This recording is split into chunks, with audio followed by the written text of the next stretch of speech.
Okay, so now you understand not just the value, but the importance of being more than just willing to achieve a goal, but committed to achieving the goal, right? Let me go back one more time. It begins with willingness. Without willingness, forget it. You can't drag someone up the mountain, right? They have to be willing to climb the mountain.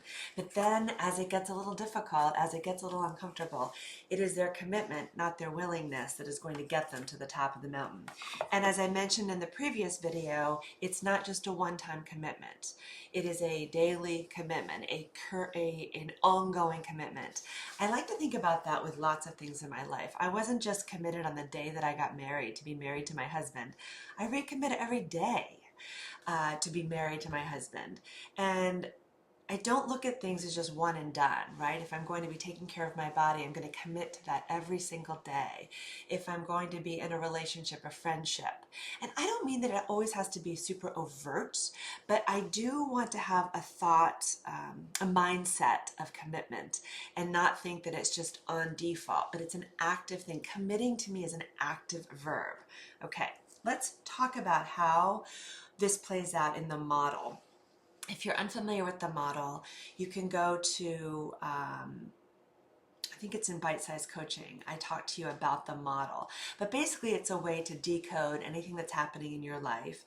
And it's a way to more intentionally create thoughts and feelings and the results you want in your life. So if the circumstance, just go with what we talked about in the last video, is your goal. And of course, you can't just have a goal. It's got to be, I will walk 100 miles this month, or something that is measurable. I will create a 20-minute morning routine that I will implement daily. I will have no glasses of alcohol this month. I will find a job, or I will up my LinkedIn connections by 400, something like that, something that you can measure and that only you are responsible for. So actually, I will get a job you're not completely responsible for. You might go on 100 interviews, but it doesn't mean, let's say 30 interviews, but it doesn't mean you'll be offered the job, right? But something that you have complete control over is what we make as a goal. So my goal, just think of it, just dream a little bit right now. What would be a goal that you have in your mind? And if you want to generate the feeling of committed, we're past willingness now. We've already been willing, we've set the goal, and now we are committed. My collar keeps messing up. Sorry, guys. Let me unpop it. Okay. We want to think of a thought. We want to think about that. We want to choose a thought that creates committed. And then all of our actions, as they relate to the goal, are going to be coming through the lens, the feeling of committed. So I can think of lots of different thoughts that would get me to a feeling of committed. Something like, I will make this inevitable.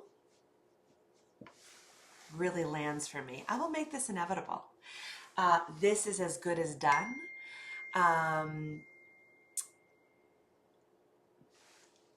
I will show myself I follow through, and then you feel committed.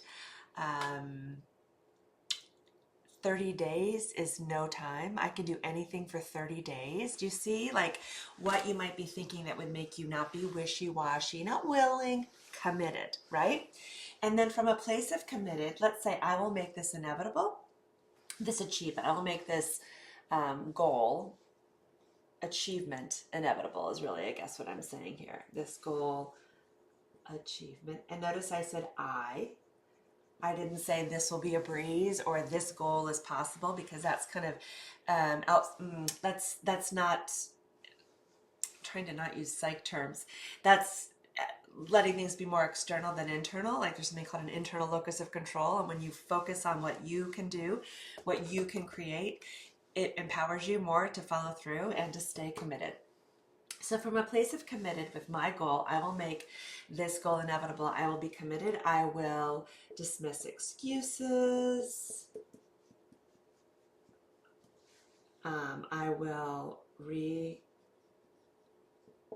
as often as necessary.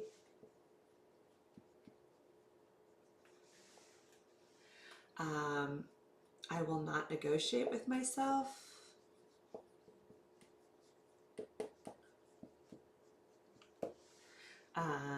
I will tell 3 key people I'm doing this. This happened with the last goal group. One of the women wanted to walk 4 miles a day, and she did in fact walk more than 120 miles in the month. And one of the things she did is she told all of her neighbors, and she told her family. So while she was out walking the neighborhood, people were like, go, go, go, right? I don't know if they were literally saying go, go, go, but they knew her goal and were cheering her on. Her family was asking, what's the newest mile accumulation, Mom? What's happening? What kind of how close are you to your goal? So that was really helpful to keep her committed. I will expect to not want to do X and do it anyway. And then there will be so many more of these, right? So many more actions. And an action in the model is something that you do or don't do, say or don't say, think or don't think. And then from this point, you can imagine, I make this goal inevitable. I make the completion of this goal inevitable. I make the achievement of this goal inevitable. This is how we move from willingness, which could have been there initially as it related to your goal, to commitment, which is going to get you to achievement. Try it out.